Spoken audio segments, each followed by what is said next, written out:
Shalom, jemaat yang terkasih, tidak terasa bahwa hari ini kita sudah menjalani hari-hari kita sampai di penghujung akhir bulan Juli, minggu keempat. Baiklah, pada pagi hari ini saya ingin men-sharingkan firman Tuhan yang terambil dari kitab Yakobus 5 ayat 7 sampai 10. Saya akan membacakannya bagi kita semua dengan judul perikop bersabar dalam penderitaan ayat 7. Karena itu saudara-saudara, bersabarlah sampai kepada kedatangan Tuhan. Sesungguhnya petani menantikan hasil yang berharga dari tanahnya, dan ia sabar sampai setelah turun hujan musim gugur dan hujan musim semi. Kamu juga harus bersabar dan harus meneguhkan hatimu, karena kedatangan Tuhan sudah dekat. Ayat 9. Saudara-saudara, janganlah kamu bersungut-sungut dan saling mempersalahkan, supaya kamu jangan dihukum. Sesungguhnya hakim telah berdiri di ambang pintu.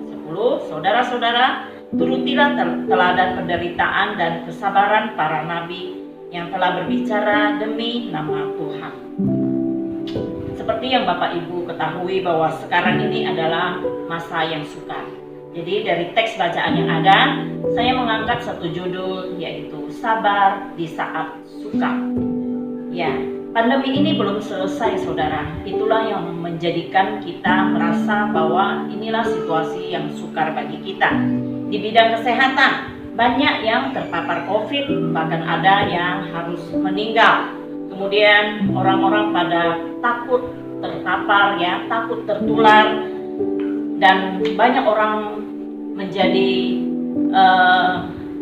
menambah banyak pengeluaran bagi orang-orang, ya, sehingga dari keadaan yang ada harus berbelanja, membeli vitamin, mengkonsumsi makanan yang bergizi, harus ditambah dengan susu lagi, madu, kemudian ramuan lain untuk menambah imun. Ini yang terjadi, saudara. Sedangkan bagi para pekerja, banyak orang yang mengalami PHK, ya, pekerjaannya menjadi terganggu, bahkan ada yang sudah dirumahkan oleh karena di masa yang sulit ini, saudara. Nah, ekonomi juga sedang lesu, ya, penjualan juga susah, omset merosot, ditambah lagi, ya, ada yang disuruh diam di rumah, saudara. Nah, semuanya berteriak, bosan. Malahan, ya, di dalam rumah tangga, ya, banyak terjadi pertengkaran. Semua, ya, seringkali kita mendengar terjadi KDRT, ya, suami pukul istri pukul anak, kemudian anak jadi stres, ya. Bahkan sekarang bukan lagi, ya, dulu kita sering dengar kalau menantu itu takut sama mertua, tetapi sekarang sudah terbalik, saudara.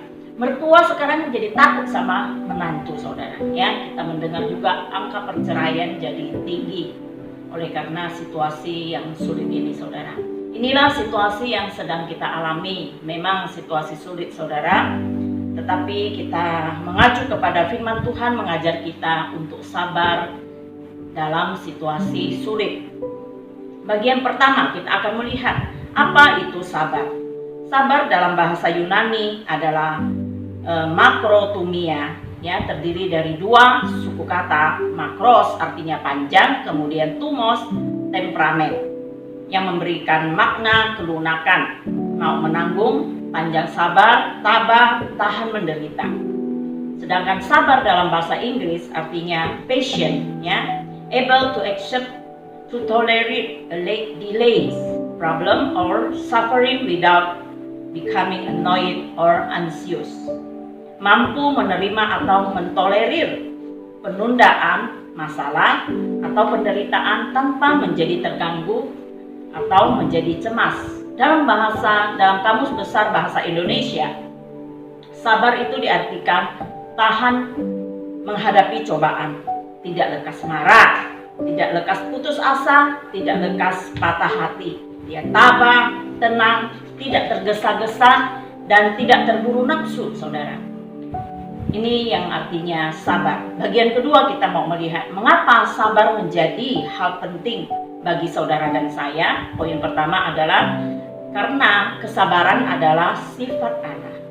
Ya, di dalam Keluaran 34 ayat 6 dikatakan, berjalanlah Tuhan lewat dari depannya dan berseru, Tuhan, Tuhan Allah penyayang dan pengasih, panjang sabar, berlimpah kasihnya dan setianya. Saudara lihat bahwa Tuhan adalah panjang sabar. Ya, kita menggambarkan bahwa Tuhan adalah panjang sabar.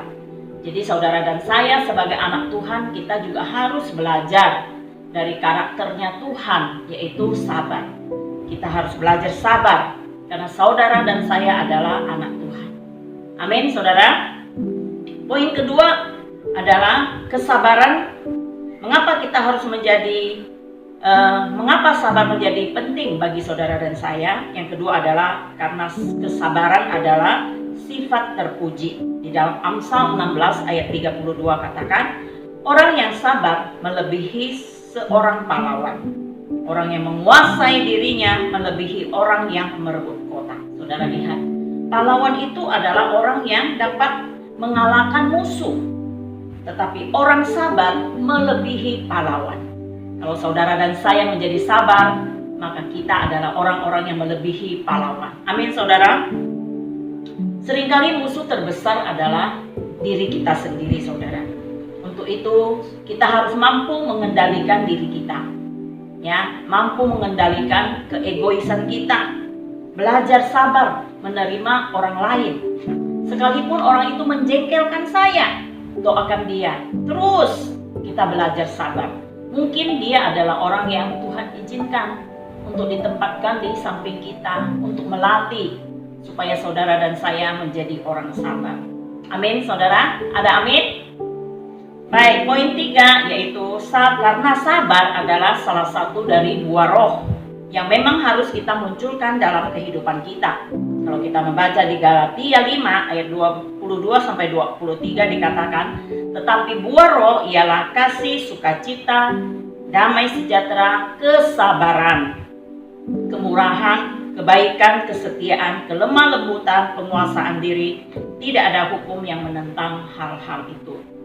Sebagai orang percaya, saudara dan saya, kita dituntut untuk menghasilkan buah, ya. Buah roh salah satunya yaitu kesabaran yang kita bahas hari ini, saudara. Karena dari buahnya lah orang dapat mengecap apakah itu asam, asin, manis, atau lainnya, saudara. Hari ini kita dituntut untuk menghasilkan buah kesabaran sehingga orang dapat mengecap ya bahwa anak-anak Tuhan, saudara dan saya adalah orang-orang yang sabar. Amin, saudara. Kita harus mampu menghasilkan buah kesabaran dalam kehidupan kita. Bagian ketiga, saudara, apa yang harus saya lakukan supaya menjadi sabar? Poin pertama, kita harus belajar sabar terhadap sesama manusia. Tuhan mau kita belajar sabar terhadap kekurangan seseorang, terhadap kekurangan suami, istri, anak-anak kita, bahkan orang tua kita, saudara-saudaramu, ya, teman-teman kos, teman-teman sekerja, bawahan, atau mungkin saja atasan kita, saudara. Bos kita yang cerewet, minta ampun, loso katanya ya, pelitnya minta ampun dan sebagainya, saudara. Kita harus sabar melihat cacat celah mereka, melihat kelemahan mereka dan kekurangan mereka. Kita belajar sabar, ya. Kadang-kadang kita sudah mengajari, diajar-ajar kok nggak pandai-pandai, ya. Kemudian sudah dikasih tahu nggak mau dengar. Nah, sabar, saudara. Bukankah kasih itu sabar? Kasih itu murah hati. Ya, kita harus sabar menahan diri kita menerima orang lain bahwa dia sungguh berbeda. Amin, saudara. Poin kedua adalah kita harus sabar menanti waktu Tuhan. Nah, survei membuktikan bahwa orang yang berbaris antri, ya, entah di depan kasir atau di depan teller dan lain sebagainya, orang itu bisa sabar antri itu dalam waktu 17 menit. Setelah itu dia mulai akan kasak kusuk, tidak sabar, saudara. Dia mulai mengeluh, kenapa lama sekali, kenapa belum giliran saya, ya, kapan giliran saya, kok begini, kok ini tidak profesional, mulai ngomel, komplain dan sebagainya, saudara. Nah, kita juga mulai berteriak, Sampai kapan saya harus sabar? Ya, kapan pandemi ini berlalu? Kita berdoa dan berteriak kepada Tuhan. Sepertinya Tuhan tidak menjawab. Kapan pandemi ini akan berlalu? Kapan pandemi ini akan berhenti? Ya, Tuhan ingin kita diproses lebih gigih, saudara, lebih tangguh, lebih sabar, lebih tekun, ulet. Tuhan terus memproses kita supaya lebih lengkap, lebih utuh seperti seorang ibu yang mengandung. Dia harus melewati proses mengandung bayi di dalam perutnya selama 9 bulan 10 hari. Nah, apakah ibu itu bisa meminta melahirkan saja di usia 9 hari? Ya, tidak apa-apa, operasi sesar aja katanya. Ya, mungkin bisa saja sesar itu dilakukan. Tetapi setelah bayi itu dilahirkan, saudara, ya, dioperasi, ya, bayi itu pasti akan mati karena belum menyelesaikan proses sesuai dengan yang seharusnya Tuhan sudah tetapkan baginya. Ini yang seringkali terjadi, saudara dan saya. Kita harus siap diproses Tuhan supaya saudara dan saya lebih lagi belajar sabar. Ada amin, saudara? Amin. Poin ketiga, sabar dalam kesulitan. Ini yang harus saudara dan saya lakukan. Roma 12 ayat 12 berkata, bersukacitalah dalam pengharapan, sabarlah dalam kesusahan, dan bertekunlah dalam doa. Sabar sama dengan tabah. Artinya apa, saudara? Tidak cepat berputus asa. Sabar seperti petani. Di ayat 7b yang kita baca tadi, sesungguhnya petani menantikan hasil yang berharga dari tanahnya, dan ia sabar sampai telah turun hujan musim gugur dan hujan musim semi. Petani sabar menunggu karena dia tahu ada kepastian. Apa yang ditaburnya pasti akan tumbuh. Dia sabar karena ada kepercayaan dan kepastian untuk panen, saudara. Walaupun harus menunggu selama musim gugur, ya, sepertinya semuanya kok seperti mati, daun rontok, ranting rontok. Tetapi dia tahu bahwa musim gugur akan berlalu dan musim semi akan datang. Panen pasti terjadi. Mari kita miliki pikiran yang positif, punya kepercayaan bahwa sesungguhnya semua musim pasti akan berlalu. Ada kepastian. Amin, saudara. Walaupun hari ini kita dibawa dalam lika-liku kesukaran, itu adalah proses yang harus kita jalani, dan itu adalah hal yang sementara. Ya, saudara dan saya, kita harus ingat bahwa badai pasti berlalu. Amin, saudara.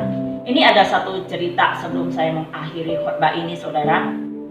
Ada sebuah helikopter, ya, pilotnya itu membawa 3 penumpang. Jadi di dalam helikopter itu total ada 4 penumpang, ada 4 orang, ya. Nah, saat itu karena mereka berada di ketinggian yang cukup tinggi dan cuaca, ya, sangat tidak mendukung, dan pilot itu sudah tahu bahwa akan terjadi kecelakaan.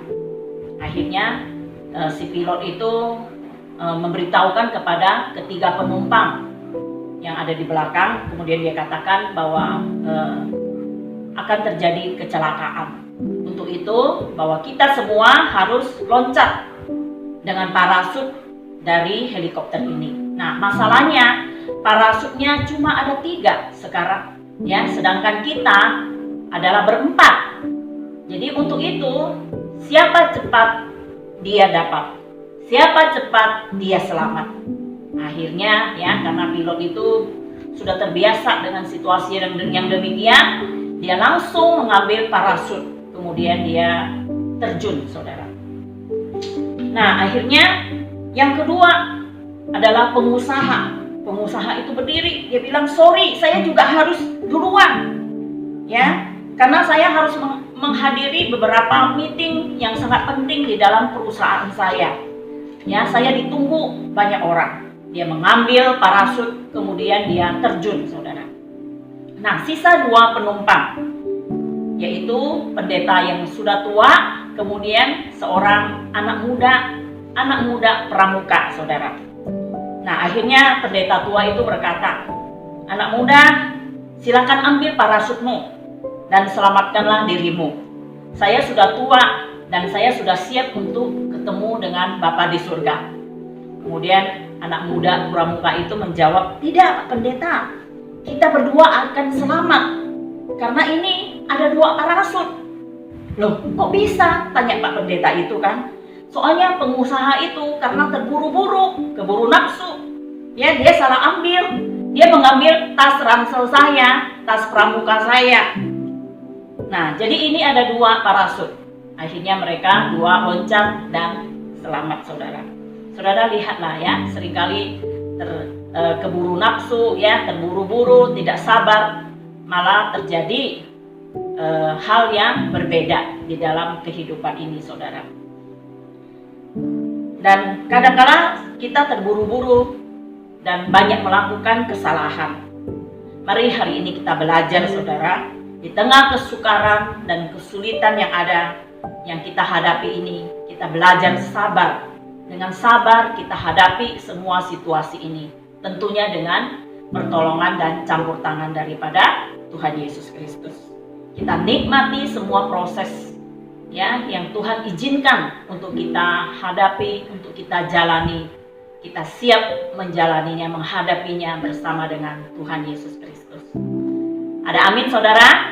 Amin. Tuhan Yesus memberkati. Shalom.